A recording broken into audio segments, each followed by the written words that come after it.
Hey guys, this is OddOneGaming. This is going to be another Raid Shadow Legends video. But today I am joined by the master MTG Jedi. How's it going, my friend? Hey man, thanks so much for having me over here. Super pumped to be on your channel. I absolutely love doing collabs, and I appreciate you having me on. Yeah, thank you for joining me. It's really fun to do collabs because this kind of takes us to, the roots of the Raid community and why we love it so much. Everybody helps everybody. Everybody does collabs. There's just an amazing community. So doing collabs with everyone's gonna be, that's one of my goals as well, to try and have it at one point a collab with every single person. Sweet. Yeah. So Super excited to talk about this topic today. I'll let you get into it, but yeah. I'm very passionate about this. So I'm excited to get into this with you today. Yeah, it's definitely a fun subject. But before we jump into this one, guys, make sure you head over to MTG Jedi's channel. We're gonna have part 1 of our collab on his side. We're talking a little bit about Dark Elves. It's a pretty fun video. I'm gonna have that in the pinned comment and the description. So make sure you go there, check that video out, and while you're there, just drop a sub to MTG Jedi. It doesn't cost you anything. So, as you people can see up there, it's the free-to-play account. So we're talking a bit about free-to-play experience and some choices about the free-to-play that honestly, how many free-to-plays have you done so far? Well, I have done a lot of different free-to-play accounts, but Okay. as far as videos, this is probably the first really big series that I've done Mhm. on the free-to-play. I've done some individual videos, but not really ever a series. So I've played a lot of free-to-play over the years, but this one I really dove in pretty deep on. Okay, the reason for that is I have done, this is my third free-to-play series I have done. So the first one I did when I first started, which was a pretty fun one, was during the Warsaw Fusion and all that. I quit it after a few months because I didn't have the time. I wasn't as good and as fast with editing. Then I had last year that I did a free-to-play series with Helicath. And then this year I was like, you know what? Let me do another one. I remember the Hell Hades made an announcement about that one in December, just DM'd and I was like, you know what? I want to start a free-to-play series myself. Is there any way I can join? And he said yes. And it's been a blast, It's been a blast, maybe next year or something like that. We're going to start more of us. It just makes it so much more fun, The more people Yeah. are involved, the more fun it is, And I'm a pretty competitive guy. Yeah. Actually, I started my free-to-play series on the date when you guys were supposed to start, which was Oh, a okay. week before. So I'm right there with you. You're still ahead of me, but that's fine. We're Did you get different. Python? Did I get Python? I did. Perfect. That's what I hated the most. Mhm. I wish we had started on that day because Yeah. 100% would have gotten Python. That would have been amazing for carrying the account. But you know what? I cannot complain on my account with No. carries. It's just No. been crazy. Yeah. But the interesting thing that I have learned this year from doing those videos, from experiencing stuff, and from YouTube comments actually, because there's somebody that mentioned this on the YouTube, is that some choices have changed a little bit, like what you focus first, when you unlock certain things and all that. So I want to dive into the first subject, and that is the gem mine. If you think about it, like last year, all of us, or like from last year or even before, everybody was saying, I think, the same thing. Get your max stories on your first 6-star, right? Your campaign farmer, whoever it is, Kale, Gaelic, Elhain, whatever. And then after that, max out the gem mine. Do you remember that's what we said? Yes. So what's your opinion right now? Would you still do the same, or what would be your suggestion for somebody that's, I don't know, starts playing the game, or is in the first 3 months, maybe have not opened the mine yet? Well, number one, I think the gem mine is essential for long-term play. I know it's a pretty big investment of 1,500 gems, Yeah. but it's one of those things that's going to pay you back. And the sooner that you unlock it, the sooner you're going to start getting those rewards back. You're going to repay yourself for that investment. So I Yeah. think that inevitably you should unlock it. I personally would not do it second on the account, though.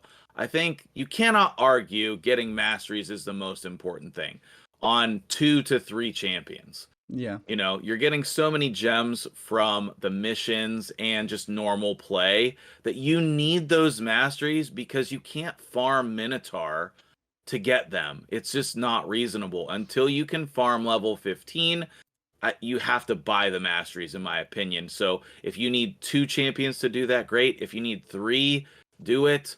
But until you can farm Minotaur, I think you have to buy the masteries. But after that, I don't think that buying the gem mine second is correct anymore. And this has been like my claim to fame, I guess you want to say, is this push for the sparring pit. Yes, it is. Yes. Uh-huh. And I've talked about this on a number of different people's channels, mine included, and it's just the number one thing in the game, in my opinion, that's still underrated, and that is the biggest payoff. By unlocking all 5 slots in here, what you're enabling yourself to do is quicken the pace of getting 6-star champions on your account.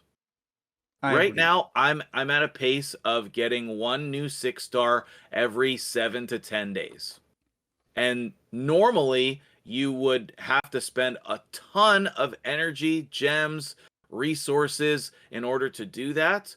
But I'm able to do that with way less resources because I spent the 1,200 gems to unlock it. And you know, I have plenty of videos on that on my channel, so you can go check that out if you want the full breakdown. But what are your thoughts on that? Because I see you don't have it unlocked yet. Yeah, the thing is like this. First of all, I will ask you to link me whichever one of those ones you want. I'm gonna grab the link and I'm gonna put it in the, you know, under our other collab. I'm gonna put it in the pinned comment description so people can go check it out, because I don't have a video personally on it. I always had the sparring pit on my main account and used it. And I always thought that it's like, you know, it's a good value, but the way you explain it, it gives it, you know, more sense and more reason for people to actually do it. Because I'm quite sure there's plenty of end game accounts or like late game accounts that maybe only have like 1 slot open. And that's a mistake. It's definitely worth it. And I 100% agree with this one. As an example, the way that I do it on my main account, I get my champions to 6-star, okay? I give them bruise to like level 50. Like, I'm not saying this is a good way. I'm just telling you what I'm doing on a main account. I'm giving the bruise to like level 50, 45. I go farm masteries. Even though I'm endgame, I have tons of gems and all that. I still go farm masteries. After I finish their masteries, I just put them in the sparring pit. Because, you know, the next level takes you 1, 2, 3 days. So my sparring pit is just full of that. So I don't max them out. Just they sit in there. They slowly get the levels up. And then after that, they go in the vault or I build them or whatever. Or after that, I do like you do. I just get some people to level 40 or like, sorry, level 20 or like 18 or whatever. Just put them in a sparring pit. They slowly level up themselves. Yeah. But yeah, I'm not gonna go too much into that because we're gonna keep that for your video so people can go check it out. But the thing that I want to talk about the gem mine, the way that I've seen it and somebody recommended is like this. Again, as you mentioned, the first person at least buy masteries 100%. There's no way around it, in my opinion. Then again, same thing like you said. If you cannot farm Minotaur 15 yet, with just that 1% having masteries, you buy the next one. I feel like around like 3 champions of masteries bought should get you to the point like maximum. Maybe sometimes 2, depends who the champions are. Right. But I feel like after you have those 3 champions that have full masteries bought and, you know, set in there, obviously they should be 6-star so they can get that War Master. Then you should be easily farming Minotaur stage 15. And the thing is, unless you can farm 15, it's not as efficient. Because for people that do not know, it costs you 800 gems to buy the masteries. But if you translate that into farming them per se, by transferring the gems into energy, it costs you around 600 gems to do that. So first of all, you would be saving 200 gems on the just farming them. Second of all, you would be getting more silver. And third of all, you'd be getting more XP. So for example, you can get your new champions to level 50, put them in a Minotaur, farm their masteries, and by the time you hit level 60, they should have their masteries as well. Or, you know, vice versa. Yeah. So that's something like that. And the thing is like this, I don't have mine opened yet because I'm a bit of a grinding maniac, always have to have some gems on hand. But it's a case of fusions. I was saving because I was going for some fusions, so that's why I did not open it yet. After the first month, I could have opened it. But another reason is the fact that I told you to open on your main account because you're on the road to Arbiter, right? I cannot show, on the but free-to-play account. Yeah, exactly. So on the free-to-play account, if you go into the missions and you're on the last stretch between these books, and Arbiter, Correct. you're gonna see, if you scroll through, look at how many gems you get. If you just go and scroll through, you're gonna see a ton of gems in there. Yeah, I agree. That's what somebody mentioned to me, and that's how I feel. That's the best way to do it nowadays, in my opinion. Get yourself to the last part on the stretch to Arbiter, and only then unlock and upgrade the gem mine. Because you get, I think it's around 3,000 gems from the moment you start until you get Arbiter. You get around 3,000 gems just from those milestone missions. And I feel like doing that is the best way. Because otherwise, I feel like you're kind of stalling your progress on the free-to-play. You know, those gems could be in energy, they can be something else. Definitely do not buy shards. Like, I totally advise against buying shards with gems. But I feel like that's the best spot to do it. Between these two legendary books and on the last stretch to Arbiter, that's when you should open the gem mine. But I'm one of those cases that's like, do as the priest says, not as the priest does. That's what we say in Romania. Yeah. So what do you think about it? You're not sure if you're going to be playing on your account long term. It's just a free to play. That's not your main account, right? You have the gem mine unlocked on your main account, right? Yes, it's max. Yeah, exactly. I think the biggest hurdle in the missions is the Great Hall bonuses. You know, I've been really focused on just that one level 10 bonus, and I still am not there yet. It's slow because I'm now in gold 4, gold 5 on the free to play, and there's just so few fights that I can win there. So you have to refresh a lot and then find the fights that you can win. When I was down lower where I could actually beat fights, then I made a lot faster progress. But that's true. It's I feel this one for me, for example, the Great Hall, I managed to do it, but I no-lifed it. I'm not gonna lie. I have this account now it's like I'm a little bit more chill. I had a free-to-play account open from the moment I wake up in the morning till the moment I go to sleep at night, and I work from home. It's a full-time job. This was open 16 hours a day, like 14 to 16 hours a day. Always had in the background, every 15, 20, 30 minutes, I would go back in, refresh, farm the one-man defense. 15 minutes later, come refresh. That's the way to do it. If you're somebody who just plays casually, it's going to take a while. If you're a maniac grinder like me, then you can have Arbiter in 2 months. Obviously, depends who else you pull along the way, because there's some other stuff that can stop you, such as Spider 20. It's not as easy to do. Fire Knight 20, again, you need some specific champions. But, there are free-to-play ways around it, but still, pulling a few good champions could definitely help you out. Yeah, for sure. I'm almost to the Great Hall bonus 9. So I think I'll be getting my Arbiter in 3 months instead of 2 months. At least that's my goal. That's goal. Still good. That's still a good time. Like 3 months is definitely amazing. Oh, thank you. Yeah, definitely. I mean, knowing knowing how much I grind and the pulls that I got and did it in 2 months. I don't think you grind as hard as I do. No way. To do it in 3 months, it's definitely a great achievement. So that's gonna be awesome. Not with a full-time job like I have. No. Yeah, true. You also have a full-time job. This is my full-time job, so that's why I have the time. Yeah, but you're only a little bit ahead of me in terms of level. Like I just hit level 60 yesterday. And how many 6-star champions do you have? I have a few. So 1, 2, 3, 4, 5, 6, 7, 8, 9, 10, 11, 12, 13, 14. Okay. Yeah, so I'm just right behind you there with 12. And the only reason why I was able to keep up with your insane grinding is that sparring pit. So otherwise I would be well behind you there.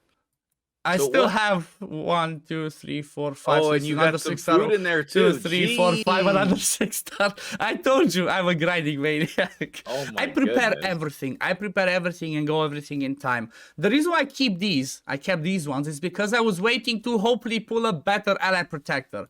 But I will just have to go with Miscreated Monster. I have an interesting team comp that he's going to be my ally protector. He goes on a 4-3. Sepulcher goes on a 4-3.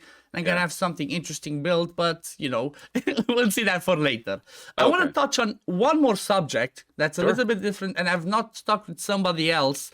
So I also learned this year on the free-to-play that I have done, and this is my biggest mistake on my free-to-play, I have 6-starred my Jumarsa and invested heavily books into her, And I feel like it's the biggest mistake I could have done. First of all, requires a ton of books. Yeah. Second of all, she's not that amazing. And No. the reason why I feel like I should have done instead of her, because I don't have the referrals, I don't have the people to get me to finish this and then get Chronum. If you have a way to get Chronum as well, it's worth it because you pair them, they have a good synergy. But if you don't, if you're kind of like me, then I feel like the right choice to have a reviver up until you get Arbiter is to just use her at 40 and try to get yourself Broadmaw as soon as possible. I feel like Broadmaw is so underrated, and he or she, whatever it is, can be extremely amazing. That's a dude. I don't know what player I'm talking about. Yeah, I don't think, because there's no, you cannot see. Yeah. But yeah, I think that Broadmaw is so amazing. It's all because of the buff. Okay, the buff that Broadmaw got is just this A2. Increased crit rate, increased speed, even though it's the baby version, and turn meter boost on a 3-turn cooldown is so good. I feel like this is amazing. Just, you get one book here, you can stop, as an example, and up until you do later. And then the same thing, the revive, it's low HP, but for progressing, the fact that you have block damage, it helps you so much. My Jamarsa revives everybody, or revived, because now I have Arbiter. Nobody got to get a turn, because the enemy came and straight killed me back. So that revive from Jamarsa is just not good enough. Whereas Broadmaw, unless you get CC'd, then, it is what it is. But you revive them, they still have a chance to do something. You're going to have them in lifesteal, you're going to have them in regens. So giving them the opportunity to get the turn with this block damage just makes her so much of a better reviver. So much of a better reviver than Jamarsa. Plus a chance to freeze on the A1. Totally agree. I love Broadmaw, especially after the buff, like you said. A lot of people don't know that he was buffed, but definitely he was way worse before. I was blessed enough to get Pythion right when I started. I was able to complete that fusion, so I didn't really need another reviver since I had him. But if I didn't have him, I definitely would have pushed for Broadmaw because of the same reasons that you're suggesting here. And I'm thankful that my Jamar set is level 40. I'm very thankful. That's definitely a trap. She's the books I used. Oh my god, look at this. So 6, 10. 40, oh my god, too many books. 15 books. It was so bad. And in case people are thinking, because people might be like, oh, it's a fusion, but it's a void epic. You can pull Broadmaw as well, but it's a void epic. They might be like, oh, I cannot do it. How do you do it? It's pretty simple. The first 2 rares you can get through uncommons. You just fuse them. Uncommons, which you can buy from the market, which you can get from mystery shards. You fuse the first 2 rares. And then the Huntress and the Bloodhorn, you can get them from the 3v3 shop. So instead of going crazy, exactly, it makes it so much easier. So basically by day, let's say you don't do it in 10 days, because you can buy 10 fragments a day. But by 2-3 weeks in, you should have Broadmaw. So maybe you just hit a pause on collecting the Dragster ones. Just collect, because it's 150. So it costs you 300 a day to collect the ones from the both, and you get yourself a Broadmaw, and the game's going to be so much easier with that. It's so much easier with that. By the way, did you notice? I have those 2 rares ready to summon from the fusion portal. I bought those, and then I have not needed the Broadmaw yet. So I'm trying to wait and see if I can open the other rares instead of fusing them. But you hit the nail on the head, because that's what I did to prepare, is exactly what you're suggesting. Exactly. And the thing is, even after you did it, you might pull void shards, you might get copies of those.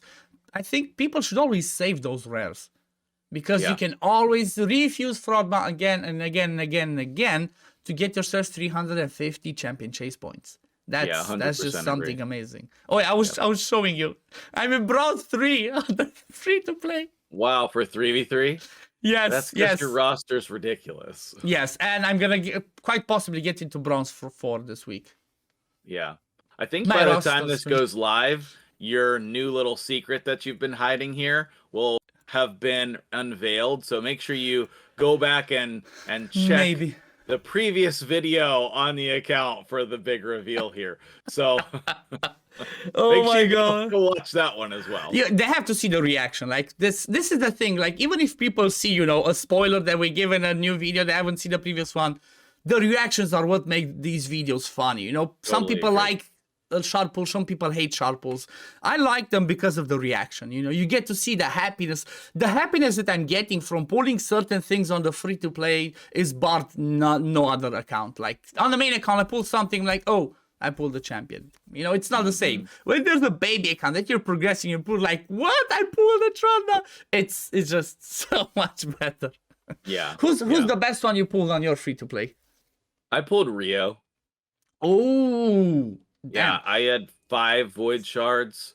I pulled for the Pythion Fusion first Void Shard. I think that made Clan Boss easy. That made Clan Boss easy. I mean, I'm still 2 King Nightmare. I'm not hitting Ultra Nightmare yet, but we made good progress though. I'm the same. I'm 2 King. Let's see. Can I get an ancient shard so we can? Oh, epic book. I'll take it. Yeah. Let's see. Can I get an ancient? You know, I got a sacred once. I got a sacred once from there. Yeah, I got a sacred once as well. Let's see. Oh, and another book. Damn. Okay, stay here. Don't leave. Keep me the luck. No problem. You got my luck, my dude. Bringing the Jedi powers. Let's see. Can I get an ancient and maybe get lucky again? I want to see one ancient so I can... I called it. There we go. There we go. See, you're keeping... You're not leaving anywhere. Back sacreds. Okay, let's see what's the next one. Come on. Ancient. Okay. Hey, we're going to pull it. Go. You know we're going to pull it, right? We're going to pull it and see what we get. We still got the 2 times on. So let's see. Can the luck continue? I need an ally protectors. I'm still trying to avoid building with creative monster. You know, I need a Taragi, rear guard, something else. Let's see. Come on. Come on. Ally protector. Come on. Okay, it's a rare. It might be an ally protector. No, it's fine. I'll take the sacred. I'll take the sacred that you helped me to get. But yeah. Oh my God. Pleasure. This was fun, mate. This was fun. I hope you enjoyed it as well. Oh yeah, for sure. Thank you for having me on, man. It's been a blast. Yeah, it's definitely a fun video, and I always, like I said, always want to talk about this with people because I feel like depending, you know, the more knowledge you get into this game, the more the advice changes. You know, that's what I learned over the last 2 years that I've been playing and doing content on Raid. So yeah, I'm always trying to, and also the reason why I keep doing free-to-play series is because I always want to be up to date with what is happening and what the experience is for people, if it's early game or end game. I always try to be, you know, to be there and be able to always give the best advice. So free-to-play series are the best way to do it. If people think like, oh, why do you do it? It's because of that reason. Yeah. And it's also fun. It's also fun. But yeah, thank you for joining me. Do you want to say something on the way out?